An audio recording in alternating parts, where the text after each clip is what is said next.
which is something that I've been searching for all my life. Like I want to know who is the creator of this world. So immediately when he talked about Tawhid to me, then I actually have interest to learn more about this religion. The triggering point is actually someone da'wah to me when I was working.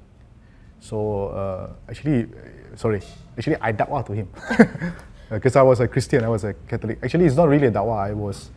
Because I like to talk about religion. So I started talking to him about, asking him about questions about Islam and things like that.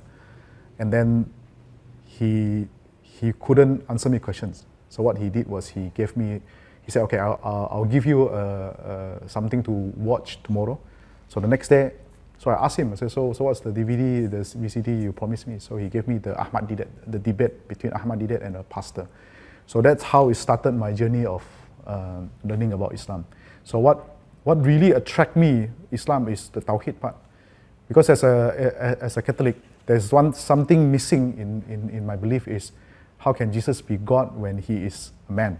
But after watching that DVD, that's how I started learning, knowing that actually it's not about Jesus. Actually, it's not God. Yeah, it's actually Jesus. It's just a messenger of Allah.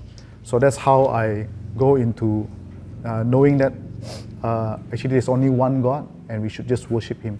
So Tawhid actually attracts me very, very much. That's something that I think this is the fitrah of every human being. That when you talk about the oneness of God, oneness of Allah, it connect you all the way to your Creator. And that really makes me eventually one of the major points to say Shahada.